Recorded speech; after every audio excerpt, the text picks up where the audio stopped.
உண்மையில் ரமதானுடைய நெருக்கமான இந்த காலகட்டத்தில் இன்னும் ஒரு சில தினங்களிலே ரமதானுடைய மாதத்தை நாம் சந்திக்க இருக்கிறோம். அதை ஞாபகார்த்தம் செய்வதன் மூலமாக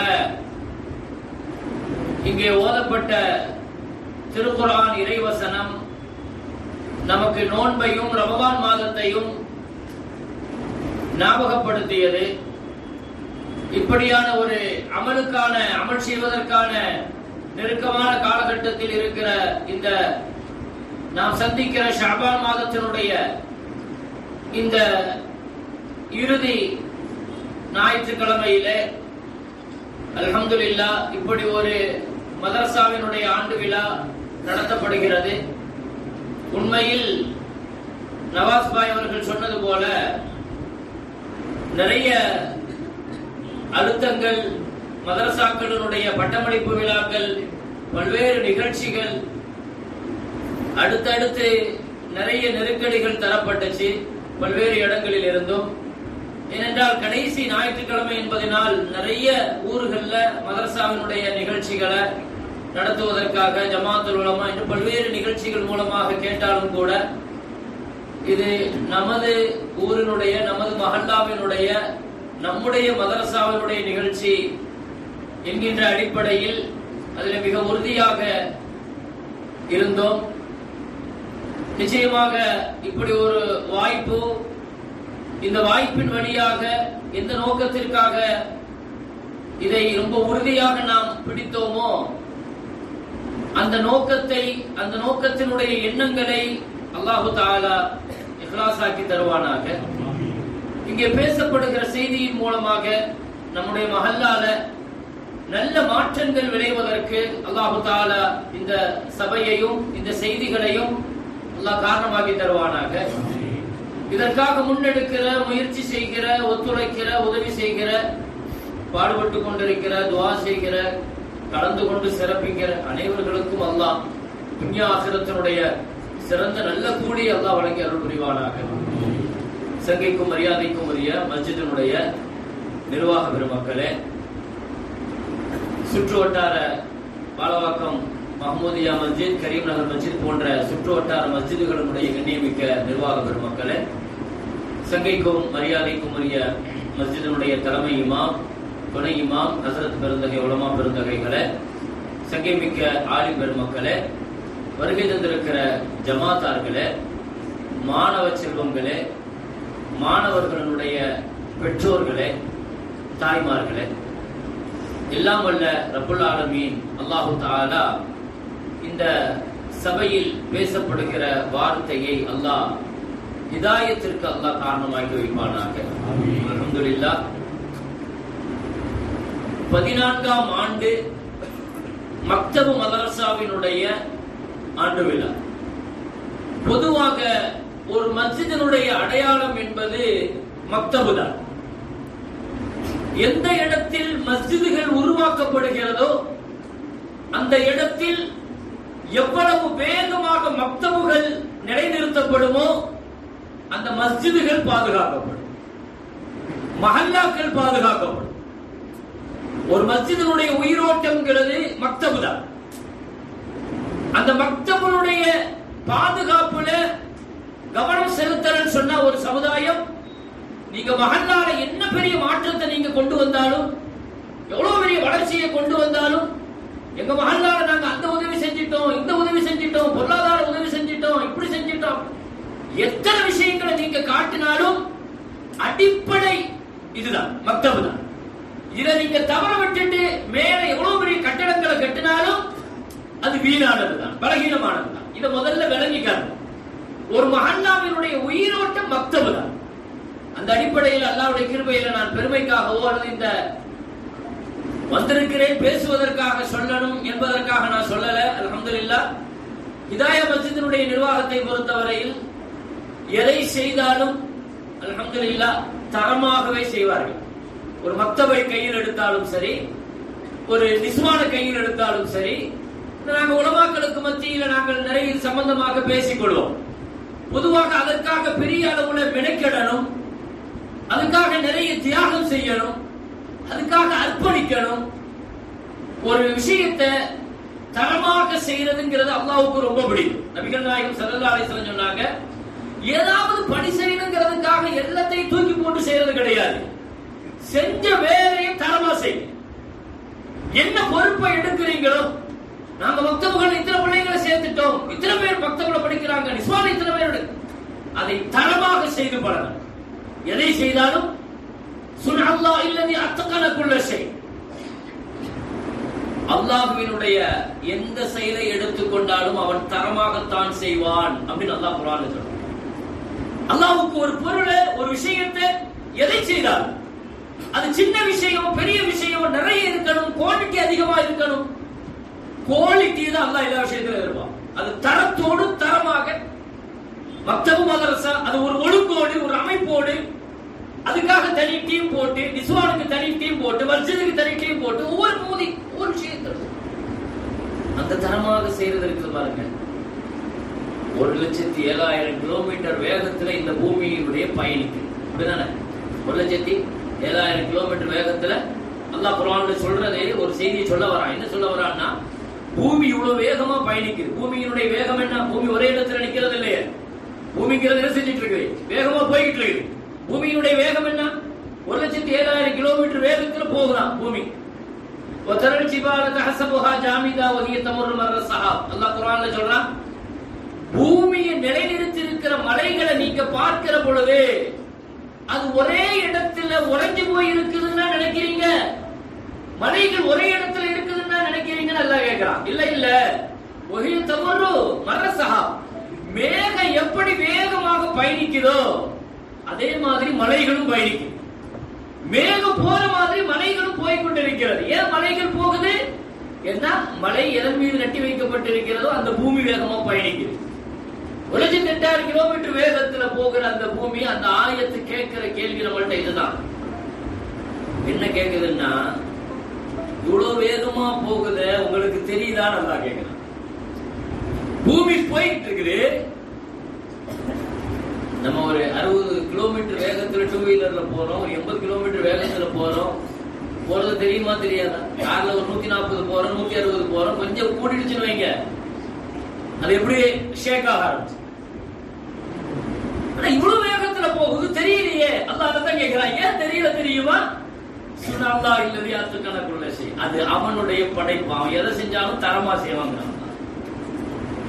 அவ்வளவு வேகத்துல போனாலும் பூமியினுடைய வேகத்தை நீ உணர முடியாது. ஏன்னா நான் செஞ்சிருக்கிற எந்த செயலும் அது வானத்தின் படைப்பு, பூமியின் படைப்பு. பூமிக்கு கீழ் உள்ளது, வானத்துக்கு மேல் உள்ளது, மலைகள், கடல், நான் எதை தொட்டாலும் அத்துணையும் தரமாக. இன்னல்லாஹ அஹப்ப அன் யுத்கன குல்ல ஷை, அல்லாஹ் எதை செய்தாலும் தரமாக செய்வதை விரும்புவான். மூமின்களே, செய்யற காரியத்தை தரமா செய்யுங்க,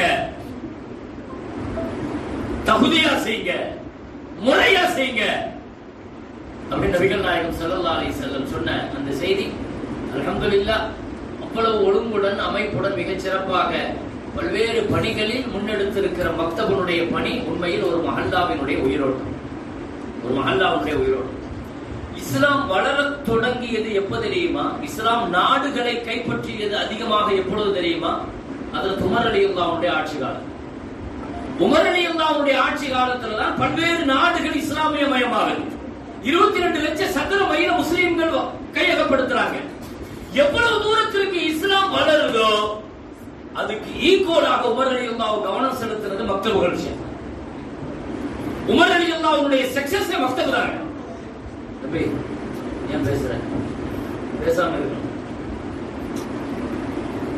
உமர் மத்த சின்ன சின்ன பிள்ளைங்க பேசாம இருக்கு, நீங்க பேசுற, அமைதியா இருக்கும். உமர் ரலியல்லாஹுடைய விஷயத்துல நாம படிக்க வேண்டிய பெரிய பாடம் என்னன்னா, எவ்வளவு வேகமாக இஸ்லாம் பரவுச்சோ அந்த இடங்கள்ல மஸ்ஜிதுகளை நிலைநிறுத்துவாங்க. மஸ்ஜிதுகள் கட்டப்பட்டுச்சுன்னு சொன்னா உடனே அந்த மஸ்ஜிதுகள் சார்ந்த மக்தபுகளை உருவாக்குவாங்க.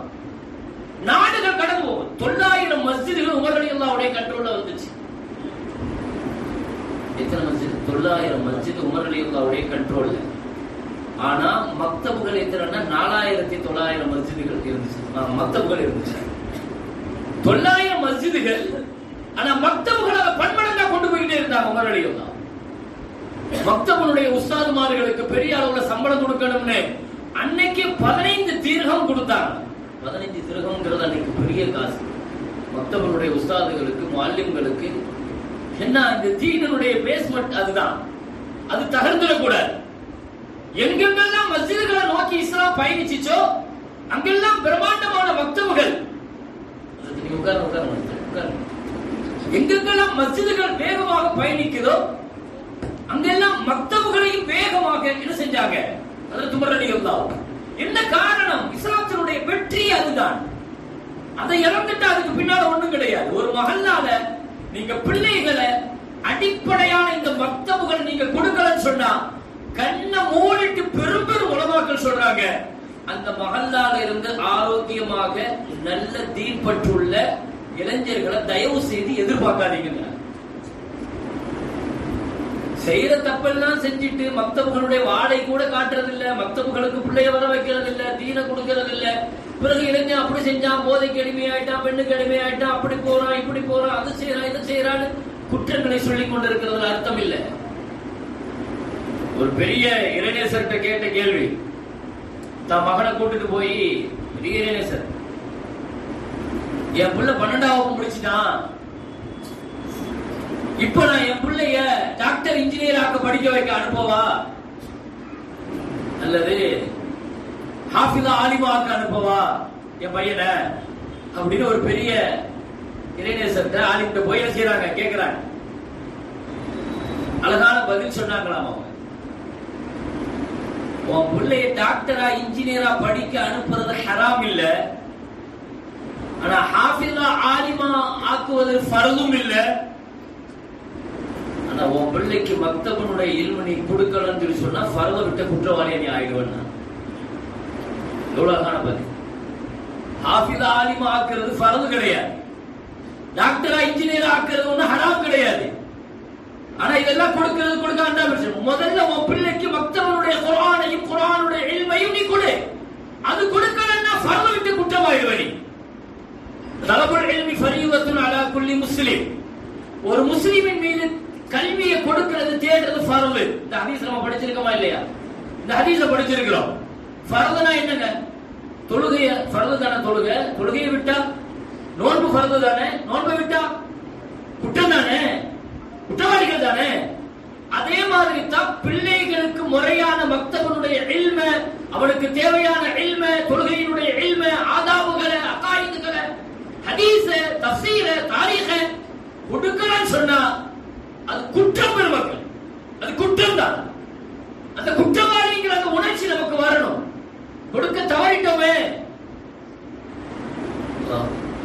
இன்றைக்கும் கூட ஒரு 50 வயசு, 60 வயசு, 70 வயசு கடந்தவங்கள்ட்ட எத்தனை சூறாங்க தெரியும் உங்களுக்கு மனப்பாடமா அப்படின்னு கேட்டா நம்ம மனசை தொட்டு நம்ம சொல்லலாம். ஒரு 10 சூறா தெரியும் சொல்லலாம் இல்லையா? ஒரு 10 சூறா தெரியும். இந்த 10 சூறாவை அவர் எப்போ மனப்பாடம் பண்ணியிருப்பாரு? 50 வருஷத்துக்கு முன்னால மக்தபுல மனப்பாடம் பண்ணியிருப்பாரு. அப்படிதானே? 50 வருஷத்துக்கு முன்னால மக்தபுல மனப்பாடம் பண்ண அந்த 10 சூறா தான் இந்த 50 வருஷம் வரைக்கும் நம்ம கபருக்கு போற வரைக்கும் அந்த 10 சூறா. அதுல மட்டும் நம்ம அப்டேட் ஆகவே மாட்டோம். அதை என்ன செய்ய மாட்டோம்? மற்ற எல்லாத்துலயும் இவர் அப்டேட்டா இருப்பாரு, எல்லா டெக்னாலஜியும் பயன்படுத்துவாரு, எல்லாத்துலயுமே அப்டேட் ஆகிடுவாரு. ஆனா குர்ஆன் அந்த மக்தபோட அவ்வளவுதான். மக்தபுல படிச்ச சூறாவை தான். அதுக்கு பிறகு அவர் என்ன செய்யறதே இல்லை, அடுத்த கட்டத்துக்கு வரதே இல்லை. நல்ல வேளை அந்த காலகட்டத்தில் மக்தபுல இப்படி ஒரு 10 சூறா 15 சூறாவை சொல்லி கொடுத்தாங்க. அதுவும் சொல்லி கொடுக்கலன்னா தொழுகையில் அவ்வளவுதான். இன்னைக்கு தொழுகையில் அவ்வளவுதான். அந்த சூறாவும் இல்லைன்னா நல்ல வேளை அல்ல சின்ன சின்ன சூறாவை குர்ஆன்ல இறக்கி வச்சான். அந்த சின்ன சின்ன சூறா இல்ல, அதுல வைங்க, நம்ம நிலைமையில என்ன ஆயிருக்கு? அப்போ மக்தபுகள்ங்கிறது இந்த சமுதாயத்தினுடைய உயிரோட்டம். முதல்ல அதை விளங்கணும். சமூகத்தில் நம்ம மன்சூர் நுஅமானி ரஹ்மத்துல்லாஹ் அழகான ஒரு கருத்து சொல்றாங்க.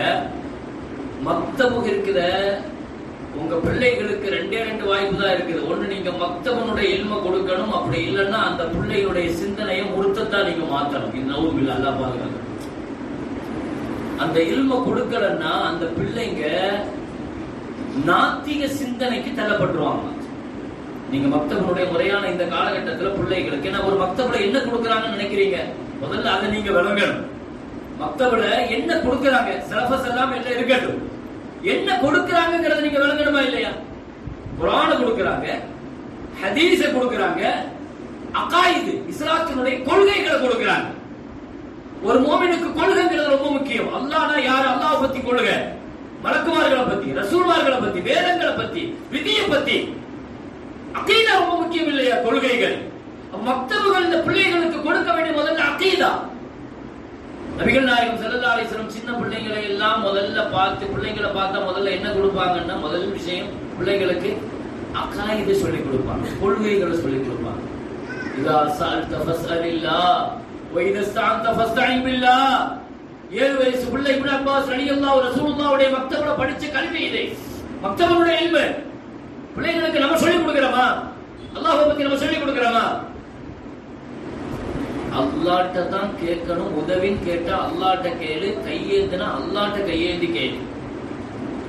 வலா தஅஜிஸ், முடியாதுன்னு நினைச்சு உட்காராத. சில சமயத்துல நீ முயற்சி எடுத்து, எல்லா முயற்சியும் எடுத்து, நீ முயற்சி எடுத்ததற்கு மாற்றமாக ஏதாவது நடந்துருச்சுன்னா நீ என்ன சொல்லணும் தெரியுமா? நான் அப்படி செஞ்சிருந்தா இப்படி வந்திருக்கும், இப்படி செஞ்சிருந்தா இதை முடிச்சிருப்பேன்.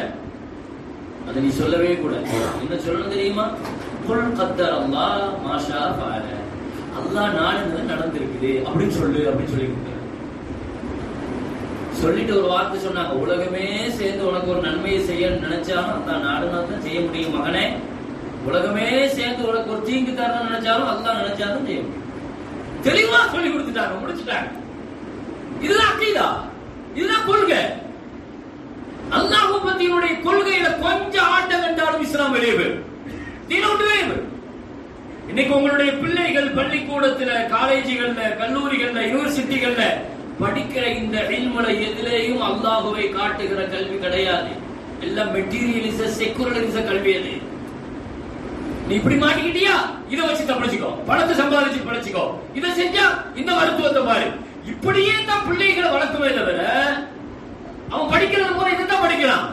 கல்லூரிகள்ல, காலேஜுகள்ல பூரா என்ன செய்யறான்? செக்குலரிஸ்ட். அது மொட்டமானது அந்த கல்வி. அல்லாஹ்வையும், தீனையும், குர்ஆனையும், அகீதாவையும் அதை நீங்க உரிய காலத்துல மக்தபுகள்ல கொடுக்கலன்னு சொன்னா உங்க பிள்ளைங்க எவ்வளவு பெரிய யூனிவர்சிட்டியில படிச்சாலும் அந்த பிள்ளைகளுடைய கல்வி தரம் நீங்க மீண்டும் ஆய்வு செய்யும். அந்த பிள்ளையை நீங்க கவனமாக பார்க்கறதுல பெரிய அளவுல கஷ்டங்கள் இருக்கிறது.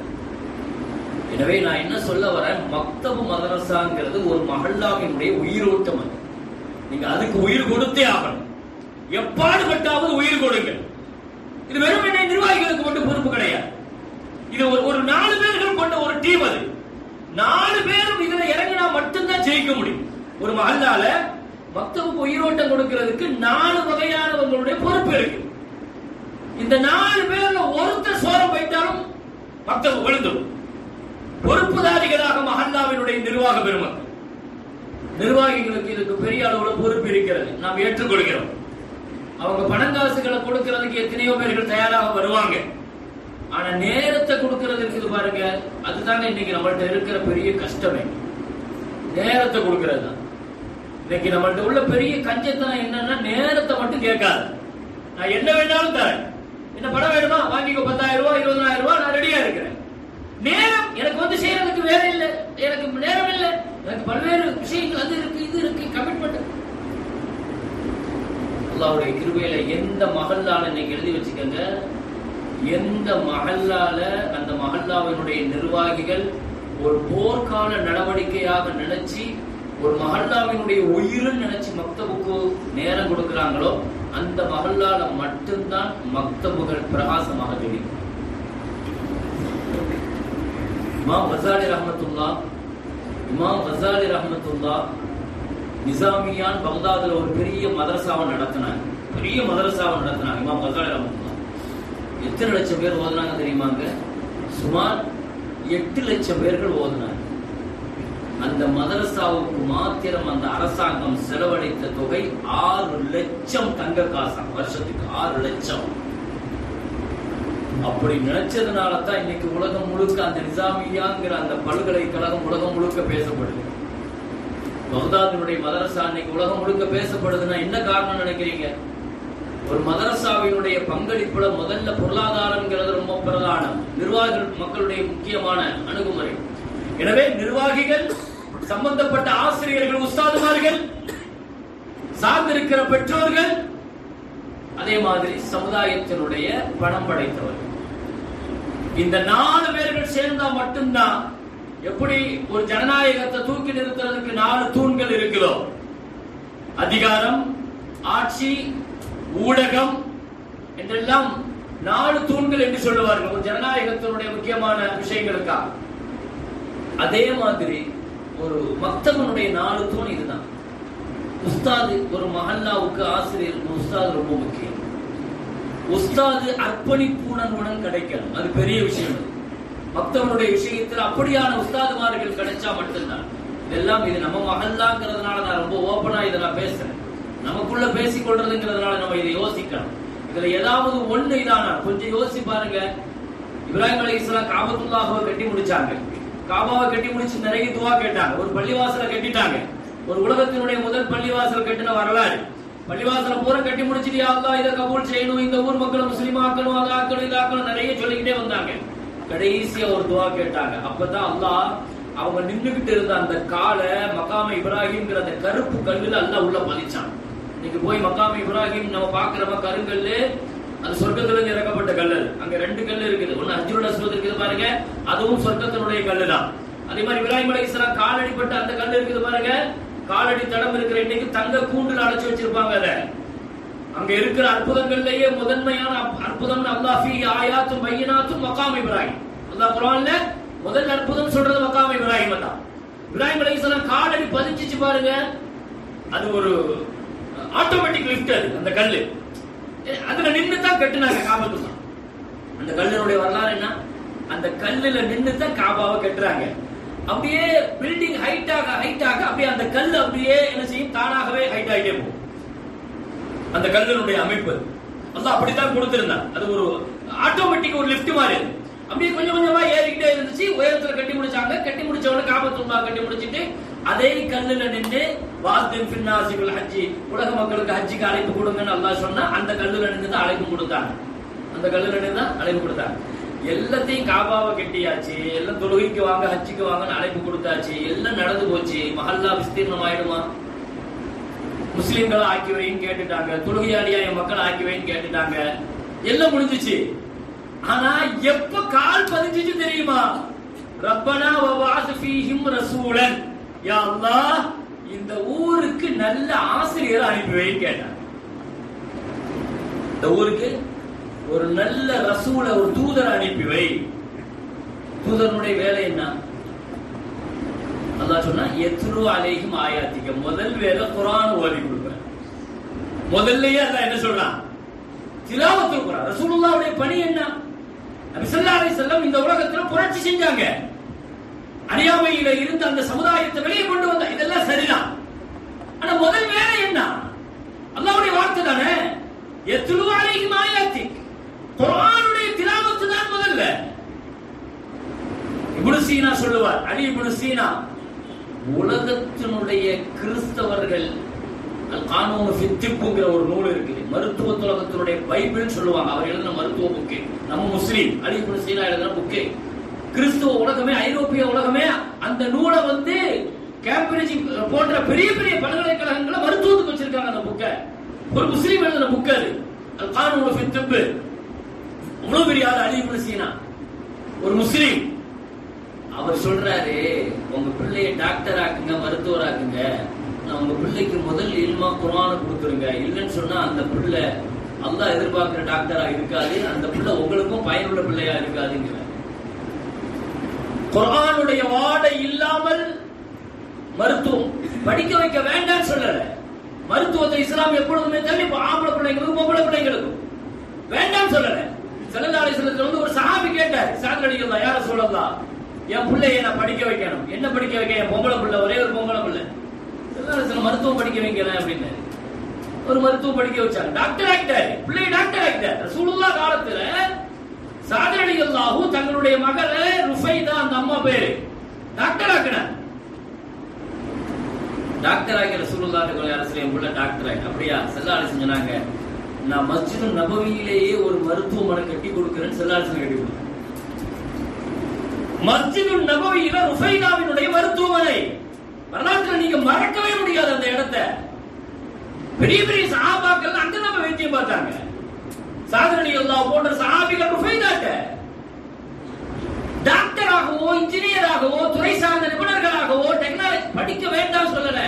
ஆனா நீங்க குர்ஆனையும் தீனுடைய வாடையையும் மக்தபையும் தள்ளி வச்சுட்டு நீங்க படிக்க வச்சீங்கன்னா தெளிவாக விளங்கிக்கங்க, அந்த பிள்ளை சமுதாயத்துக்கும் பயன்படாது, உங்களுக்கும் பயன்படாது. அல்லாஹ் எதிர்பார்க்கிற பிள்ளையாக உருவாக. ஏன்னா அல்லாஹ் இக்ரான்னு சொல்லல, நீ போய் படிச்சிட்டு வா, எங்கேயாவது போய் படிங்கன்னு சொல்லல. பிஸ்மி ரப்பிக்கல் லதீ ஹலக், படைச்சவனுடைய பெயரை மறக்காம படிக்க முடிஞ்சா படிக்கிறாங்க. கல்விங்கிறது அப்படித்தான். கல்விங்கிறது எங்கேயாவது போய் எதையாவது போய் கத்துட்டு வர்றது கிடையாது. நீ தீனையும் அல்லாஹ்வையும் குர்ஆனையும் மறக்காமல் படிக்க முடிஞ்சால் நீ படி. அந்த பிள்ளைகளுக்கு உரிய காலத்தில் அந்தந்த காலகட்டத்தில் அது கொடுக்கப்பட வேண்டும். நபிகள் நாயகம் ஸல்லல்லாஹு அலைஹி வஸல்லம் மக்தபுக்கு கொடுத்த உயிரோட்டம் ஒவ்வொரு இடத்திலும். ஸல்லல்லாஹு அலைஹி வஸல்லம் மக்காவுல இருந்தாங்க. என்ன சொன்ன இப்ராஹிம் அலைஹிஸ்ஸலாம் இப்படி ஒரு ஆசிரியர் வேணும் கல்வி கற்றுக் கொடுக்கிறதுக்குன்னு சொன்னப்பதான் அந்த காலே பதிஞ்சிச்சு. மக்காம் இப்ராஹிம்ங்கிற காலம் அல்லாஹ் ஏன் பதிச்ச அடையாளமா என்ன? ஒரு ஆசிரியர் ஒரு ஊருக்கு வந்தா மட்டும்தான் அந்த ஊரு ஆபாதாக அது உயிரோட்டமா இருக்கும். என்ன வளர்ச்சியை நீங்க கொண்டு வந்தாலும் பிள்ளைங்களுக்கான பிள்ளைங்களுக்கான ஆசிரியர் ரொம்ப முக்கியம், ரொம்ப முக்கியம். ஸல்லல்லாஹு அலைஹி வஸல்லம் மக்தபுகளுக்கு ஆசிரியர் அனுப்பி வைப்பாங்க. மக்தப் மதரசாக்கள் செய்வாங்க. அப்படி ஒரு ஆசிரியர் அனுப்பி வச்சாங்க. ஒரு 70 பேரை போய் 70 பேரையும் கொண்டுட்டாங்க. ஸல்லல்லாஹு அலைஹி வஸல்லத்துக்கு வந்த கோபத்தை நீங்க பாத்தீங்கன்னா, அல்லாஹ் மக்தபுடைய ஆசிரியர் அநியாயமா கொண்டு போய் எங்க ஊருக்கு மக்தப் படிச்சு கொடுக்கணும், எங்க பிள்ளைகளுக்கு குர்ஆனை படிச்சு கொடுக்கணும் வந்து கூட்டு போனாங்க. கூட்டு போய் கருவறுத்து கொலை செஞ்சுட்டாங்க. நபி ஸல்லல்லாஹு அலைஹி வஸல்லம் தொழுகையில அவங்களுக்காக பத்வா செஞ்சாங்க. ஃபர்லு தொழுகையில குனூத் நாஸிலா ஓதுறாங்க. குனூத் நாஸிலான்னு ஒரு இது இருக்குது. கஷ்ட காலம் வரும்போது எதிரிகளுக்காக பத்வா செஞ்சு நாசமா போட்டுங்கிற துவா கேட்கறதுக்கு பாருங்க. ஸல்லல்லாஹு சொல்லிட்டாங்க ஃபர்லு தொழுகையில துவா கேளுங்கட்டாங்க. அவங்க நாசமாகணும். மக்தபுடைய உஸ்தாத் மேல கை வச்சுட்டாங்க.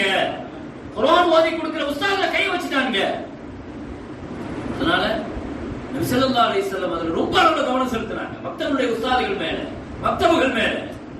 மக்காவுல இருந்த காலகட்டத்தில் ரொம்ப கஷ்டம் தான், நெருக்கடி தான். குர்ஆன் ஓதி கொடுக்கிறதுக்கு பழைய ஆனாலும் விட மக்தப் மதரசாக்கள் அர்கம் ரலியல்லாஹுடைய வீட்டுல மக்தப் மதரசா மறைமுகமாக, கஃபாப் ரலியல்லாஹுடைய வீட்டுல மக்தப் மதரசா மறைமுகமாக. அவ்வளவு ஏங்க ஒரு 3 வருஷம் ரசூலுல்லாஹ் பாய்கட் பண்ணாங்க.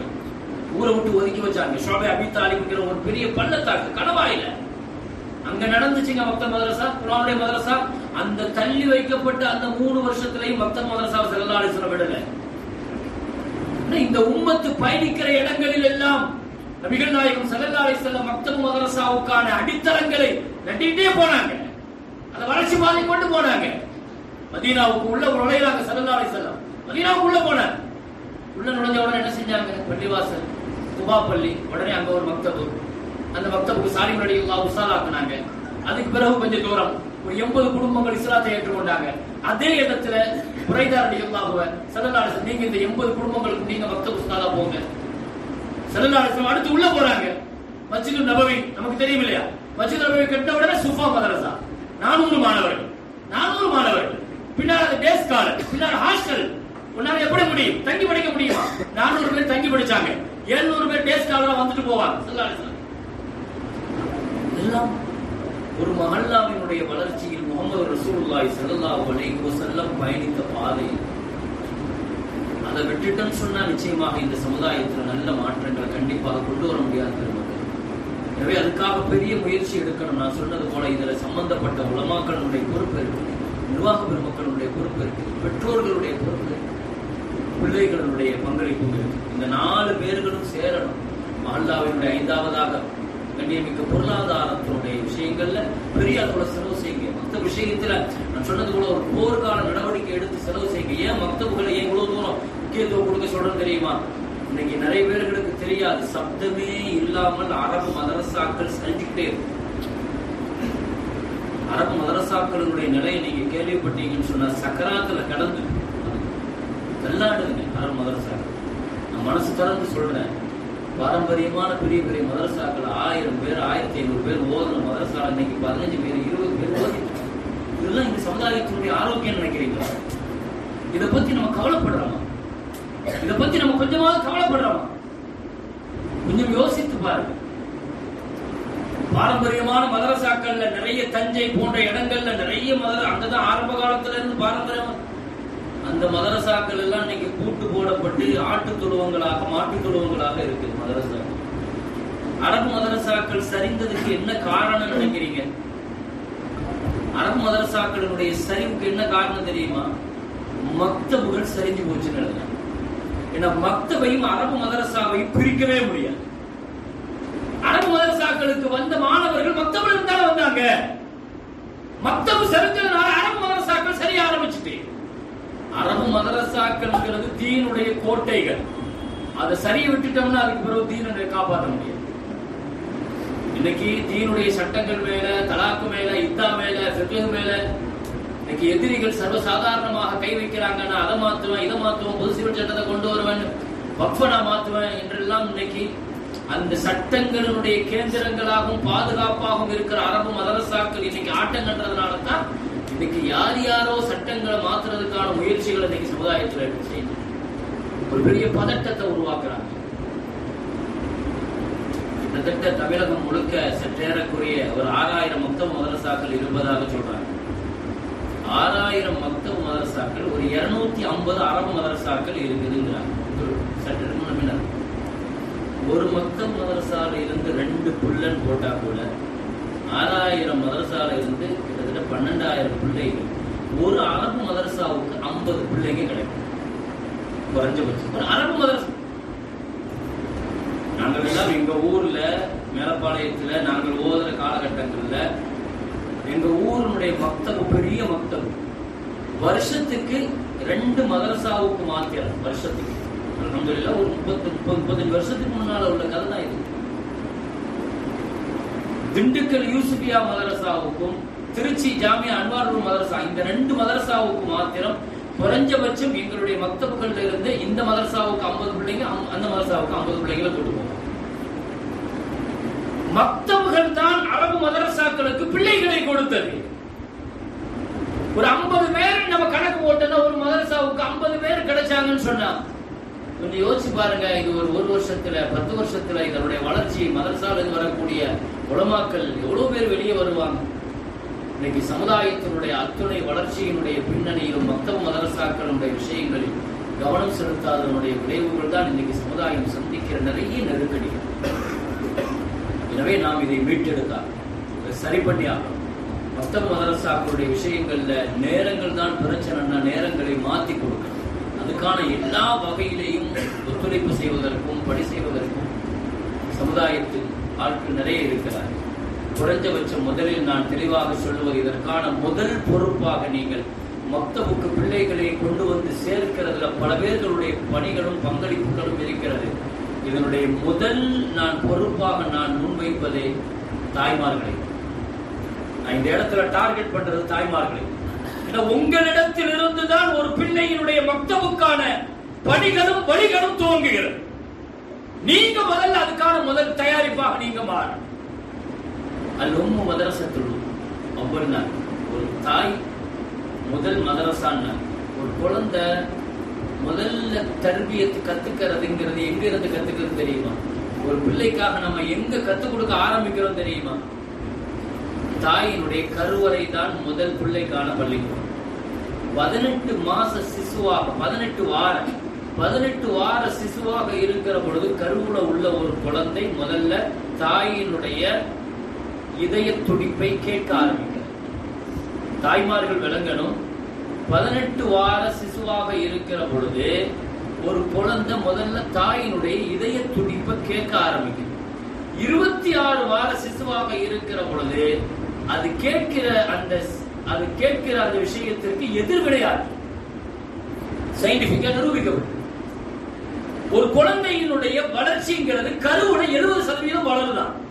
அதனுடைய கேட்கும் திறன், பார்க்கும் திறன். குழந்தை 70% வளர்ந்துட்டு எல்லா திறமையும் வளர்ந்துட்டு எல்லாரும் வெளியே வந்த பின்னாலும் 30% தான் பிள்ளைக்கு மத்த வளர்ச்சி. கேட்கறது பார்க்கறது எல்லாமே. உள்ளே வயிற்றுக்குள்ளே ஒரு குழந்தை ஒரு தாய் பேசுறத பிள்ளை கேட்குது. ஒரு தாயினுடைய உணர்ச்சியை உள்வாங்குது. உங்களுடைய உணர்வுகள் தான் முதல்ல பிள்ளையை பிரதிபலிக்குது. தாய்மார்களே, ஒரே ஒரு செய்தி, நபி ஸல்லல்லாஹு இப்ராஹிம் அலைஹிஸ்ஸலாம் அந்த பாலைவன பூமியில யாருமே இல்லாத இடத்துல, ஒரு கட்டடம் இல்லாத இடத்துல, தண்ணி இல்லாத இடத்துல கொண்டு வந்து அந்த அம்மா ஹாஜரா அம்மாவை கைப்பிள்ளையை கொண்டு வந்து விட்டுட்டு திரும்ப போயிட்டாங்க. நீண்ட செய்தி நமக்கு தெரியும். ஆனால் அந்த அம்மா வர வரைக்கும் ஒண்ணுமே கேட்கல. திரும்பி போகும்போது கேட்டாங்க, அல்லாஹ் அமரக், அல்லாஹ்வுடைய உத்தரவா அப்படின்னு கேட்கிறாங்க. வர வரைக்கும் ஒண்ணுமே கேட்கல. கைப்பிள்ளையே கொண்டு வராரு. அடுத்த நேரம் சாப்பாட்டுக்கு ஒண்ணுமே கொண்டு போகல. ஒரு பெரிய மலை, 4 பக்கம் மலை தான். அந்த இடத்துல ஒரு கட்டணம் இல்ல, ஒரு வீடு இல்ல, ஒரு ஆள் இல்ல. கொஞ்சம் யோசிச்சு பாருங்க, கொஞ்சம் கற்பனை செய்யுங்க அந்த வரலாறு. அல்ல இன்னைக்கு அந்த அம்மாவை வச்சு இவ்வளவு பெரிய ஹஜ் அல்ல என்ன செஞ்சிருக்கிறான். அன்னைக்கு ராத்திரியை எப்படி கழிச்சிருப்பாங்க அந்த அம்மா. அன்னைக்கு ராத்திரியை மட்டும் யோசிங்க. முதல் நாள் அருமை இல்ல. அப்படி இருக்கிற அந்த இடத்துல அவருக்கு வந்துட்டு திரும்ப போறாரு. மலை ஏற போகும்போது கேட்கிறாங்க அந்த அம்மா, அல்லாஹ் அமரக், அல்லாஹ்வுடைய உத்தரவான்னு கேட்டாங்க. ஆமான்னு வாய் திறந்து கூட சொல்ல, தலையை மட்டும்தான் அசைச்சார் இப்ராஹிம் அலைஹிஸ்ஸலாம். நம்ம என்ன சொல்ல தெரியுமா, அப்படின்னா அல்லாஹ் எங்களை வீணாக்க மாட்டான். ஒரு தாயினுடைய அந்த வார்த்தை, அல்லாஹ் எங்களை வீணாக்க மாட்டான். கொஞ்ச நாள் கழிச்சு வந்தார், கொஞ்சம் வருஷம் கழிச்சு இப்ராஹிம் அலைஹிஸ்ஸலாம். எதுக்கு? பிள்ளைய பார்க்கறதுக்கு, மனைவி கூப்பிடுறதுக்கு இல்ல, பிள்ளைய அறுக்கிறதுக்கு வர. பிள்ளைய அறுக்கிறதுக்கு பிள்ளை விவரம் தெரிஞ்சு வாப்பாவை பார்த்தது இல்லை. இப்படிதானே விட்டுட்டு போனாரே. அதுதான் பிள்ளை ஒரு 7-8 வயசுல வளர்ந்து நிற்கிறாங்க. அந்த அம்மா மட்டும்தான் பிள்ளைய வளர்த்துருக்கிறாங்க. இவர் பிள்ளைய அறுக்க போறேங்கிறது மகன்கிட்ட பேசினாரு. அப்படி இனி யாரும் பண்ணாம நான் அவனை அறுக்க போறேன்பா, அப்படி ஒரு கனவு கண்டேன், நான் செய்யட்டுமான்னு கேட்டப்பா பிள்ளை என்ன சொன்னார் தெரியுமா? இஃபால் மாத்தோமர், அல்லாஹ்வுடைய உத்தரவா, செய்யுங்க பாப்பா, இன்ஷா அல்லாஹ் நான் பொறுமையா இருப்பேன். இந்த வார்த்தையை சொல்லி கொடுத்தது யாரு? ஒரு தாய் ஒரு 8 வருஷத்துக்கு முன்னால சொல்றாங்க, அல்லாஹ்வுடைய உத்தரவா அப்படின்னா அல்லாஹ் எங்களை வீணாக்க மாட்டான். இப்ப பிள்ளை சொல்றாரு, அல்லாஹ்வுடைய உத்தரவா, செய்யுங்க பாப்பா, நான் பொறுமையா இருக்கிறேன். ஒரு தாயினுடைய உணர்வு எதுவோ அதுதான் முதலில் குழந்தையை பிரதிபலிக்கும். கருவுல இருக்கிற பொழுது இன்னைக்கு ஒரு பெரிய சயின்ஸ் ரீதியா ஒரு பெரிய, அவருடைய பேர் எனக்கு ஞாபகம் இல்ல, இஸ்ரேலுடைய குழந்தைகள் மாத்திரம் இப்படி இவ்வளவு இன்டெலிஜென்டா வராங்க, இவ்வளவு பெரிய அறிவாளிகளா எப்படி வராங்க அப்படின்னு ஒரு பெரிய ஆய்வு நடத்தினாங்க. ஏன்னா உண்மையிலேயே இன்னைக்கு நோபல் பரிசு வாங்கினவனுடைய லிஸ்ட பாத்தீங்கன்னா பூரா யூதனா தான் இருப்பான். யூதனா தான் இருப்பான். ஏன்னா அவன் கல்வி உலகத்துல, அவன் கல்வியை கையில் எடுத்தான். ஆனா உலகமே இன்னைக்கு அவனை பெரிய அளவுல கொண்டாடு யூதனை. எல்லா பெரிய பெரிய போஸ்டிங்ல அவன் தான் இருப்பான். கல்வியில பெரிய பெரிய இடத்துல அவன் தான் இருப்பான். அவனுக்கு மட்டும் எப்படி இவ்வளவு பெரிய அறிவு அப்படின்னு ஒரு பெரிய ஆய்வு இஸ்ரேலில் நடத்தப்பட்டுச்சு. இஸ்ரேல் குழந்தைகள் மீதான ஆய்வு. அதனுடைய ஆய்வினுடைய அறிக்கை எப்படி பண்ணா தெரியுமா? குழந்தை கருவுல இருக்கிற பொழுதே அந்த தாய்மார்கள் என்ன செய்வாங்கன்னா, தான் புள்ள ஒரு பெரிய வியாபாரியா வரணும்னா வியாபார சம்பந்தப்பட்ட புத்தகமா படிப்பாங்க. என்ன துறையில பிள்ளைய டியூன் பண்ண நினைக்கிறாங்களோ அந்த துறை சார்ந்த பேச்சுக்களா பேசுவாங்க. அது சம்பந்தப்பட்ட ஆய்வுகளா செய்வாங்க. அது சம்பந்தப்பட்ட புத்தகங்களா படிப்பாங்க. ஒரு பிள்ளைய ரெடி பண்றதுங்கிறதுக்கு கருவுலையே ரெடி ஆக்குறாங்க. சயின்டிபிக்கா நிரூபிக்கப்பட்ட உண்மை. பிள்ளைய வயிற்றுல வச்சுட்டு நீங்க சினிமா பார்க்கறது, டிவி பார்க்கறது, தேவையில்லாத பேசுறது புள்ள உருவாக்குமா இல்லையா? அந்த பிள்ளை வெளியே 3 வயசாயி 5 வயசாயி அப்புறம் பிள்ளைக்காக பிள்ளைய அப்படியாக்கி இப்படியாக்கி. ஒரு பிள்ளைக்கு செய்ய வேண்டிய முதல் துவா கருவுல தானே. ஒரு பிள்ளையை உருவாக்குறது தாயினுடைய கையில தானே இருக்குது. எனவே மக்தபுகளுக்கு பிள்ளைகளை கொண்டு வந்து சேர்ப்பதில் எனக்கு நிறைய நேரம் பேச வேண்டும் என்ற ஆசை தான். அடுத்து இன்னொரு இடத்து, நான் தாம்பரம் வரை இன்னொரு இடத்துல நான் பேச போகணும். நிர்பந்தமாக அவர்களும் அப்படியான ஒரு சூழல்கள்ல எப்படியாவது டேட் வேணுங்கிறத ரொம்ப பெரிய அளவுல வாங்கிட்டாங்க. எனவே இன்ஷா அல்லாஹ் இதை நீங்க மிக முக்கியமாக நம்ம விளங்க வேண்டிய ஒண்ணு, மக்தபுகள்ங்கிறது ஒரு மஹல்லாவினுடைய உயிரோட்டம். ஒரு மஹல்லாவினுடைய உயிரோட்டம். எனவே அந்த உயிரோட்டத்திற்கு நாம் எவ்வளவு தூரம் நம்ம ஒத்துழைப்பு கொடுக்க முடியுமோ பெற்றோராக, சமுதாயத்துல நமக்கு இருக்கிற பொருளாதார வசதியை கொண்டு, அல்லது நம்ம என்னென்ன வகைகள்ல இதற்காக நம்ம உயிர் கொடுக்க முடியுமோ அதற்காக பெரிய அளவில் ஒரு மஹல்லாவில் கண்டிப்பாக அதற்கான பெரும் முயற்சி எடுக்க வேண்டும் பெருமக்களே. எனவே நான் சொல்லுவது போல எல்லா இடங்களிலும் மக்தப் மதரசாக்கள்ல சொல்றேன், நான் இங்கேயும் சொல்லி முடிக்கிறேன். இமாம் ஷாஃபி ரஹ்மத்துல்லாஹ் பலஸ்தீனத்தில் இருக்கிற காசாவுல பிறந்து வாப்பா மௌத்தா போயிட்டாரு. அந்த தாய் மட்டும் தன்னுடைய பிள்ளைய எடுத்துக்கிட்டு மக்காவுக்கு கொண்டு வராங்க. 3 வயசு பிள்ளைய கொண்டு வந்து காபாவுல தவாப் செஞ்சுட்டு, யா அல்லாஹ் என் பிள்ளைய இந்த உம்மத்துக்கு நான் இமாமாக்கி தந்துருவேன் அப்படிங்கிற நீயத்தோடு வந்து காபாவை தவாப் செஞ்சுட்டு மக்காவினுடைய மக்தப் மதரசா உஸ்தாதுகிட்ட போய் பிள்ளைய கொடுத்து, என் பிள்ளைய எப்படியாவது முதல்ல ஹாஃபிதாக்கி கொடுங்க அப்படின்னு பிள்ளைய கொண்டு வந்து ஓத வைக்கிறார். இமாம் ஷாஃபி ரஹ்மத்துல்லாஹி. எத்தனை பேருக்கு அவரை பத்தி தெரியும் தெரியாது. இன்னைக்கு அவருக்கு இருக்கிற ஃபாலோவர்ஸ் கோடிக்கணக்கானவர்கள் இருக்கிறார். ஒரு 100 பேர் 200 பேர் 5000 பேர் சோசியல் மீடியால ஃபாலோவர்ஸ் இருந்தா நம்ம என்னமோ பெருசா நம்ம நினைச்சுக்கிறோம்.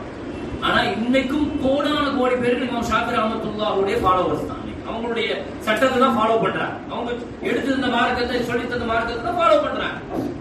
அப்படி இருக்கிற இமாம் ஷாஃபி 1 வருஷம் 2 வருஷம் இல்ல, 1300 வருஷமாக இன்னைக்கு ஃபீல்ட்ல நிக்கிறார். ஒரு இமாம் ஷாஃபி ரஹ்மத்துல்லாஹ் கொண்டு வந்து உஸ்தாதுல பிஸ்மில்லான்னு கொண்டு ஓத வைக்கிற பொழுது உஸ்தாது பிள்ளையை உட்கார வச்சு மக்தபுல பிஸ்மில்லான்னு ஆரம்பிச்சாராம். ஆனா பிள்ளை குர்ஆனை ஓத ஆரம்பிச்சு 15 ஜுஸு பிள்ளை ஓதிட்டான். 3 வயசு பிள்ளைங்க குர்ஆனை பார்க்காம 15 ஜுஸு ஓது. உஸ்தாத் அப்படி திகைச்சு போயிட்டாரு. என்னப்பா உங்க அம்மா ஓதி கொடுக்க சொல்லி சொன்னாங்க, நீ ஓத வந்திருக்கியா ஓதி கொடுக்க வந்திருக்கியான்னு கேட்டாங்க. நீ என்னப்பா 15 ஜுஸு எப்படிப்பா ஓதுற? அவர் சொன்னாரா, சின்ன பிள்ளை, நான் குர்ஆனை பார்த்து ஓதுனது இல்லை, குர்ஆனை பார்த்து மனப்பாடம் பண்ணல. எங்க அம்மா கருவுல இருக்கும் போதே என்ன குர்ஆன் ஓதிக்கிட்டே இருப்பாங்களா, நான் அதையே கேட்டிருக்கேன், ஞாபகம் இருக்கு ஓதுனுங்கிறான். கருவுல இருந்த பொழுதே எங்க அம்மா ஓதுன குர்ஆனும், எனக்கு தாய்ப்பால் கொடுத்த பொழுதும் குர்ஆன் ஓதிக்கிட்டே என் தாய் கொடுப்பாங்க, அதையும் கேட்டு எனக்கு ஒது இல்லாம எங்க அம்மா தாய்ப்பால் கொடுத்ததே கிடையாதுன்னு சொல்லி இருக்கிறாங்க. எங்க அம்மா குர்ஆன் ஓதாம தாய்ப்பாலும் கொடுக்க மாட்டாங்க, ஒது இல்லாம தாய்ப்பால் கொடுக்க மாட்டாங்க. அப்படி கருவில் இருந்த பொழுதும் தாய்ப்பால் குடித்துக் கொண்டு நான் மனப்பாடம் செஞ்ச குர்ஆனுடைய 15 ஜுஸுவை ஏன் முடியாது? பிள்ளைகளுக்கு அப்படியான பிள்ளைகளை உருவாக்கணும்னா முதல்ல தாய்மார்களை நீங்கள் தான் முதல் மதரசா.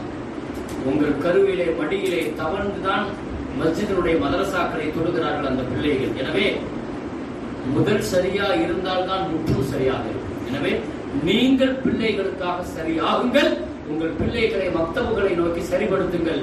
அல்லாஹ் கிருபை செய்வானாக. ஆகிரு தஅவானா அல்ஹம்துலில்லாஹி ரப்பில் ஆலமீன். அஸ்ஸலாமு அலைக்கும்.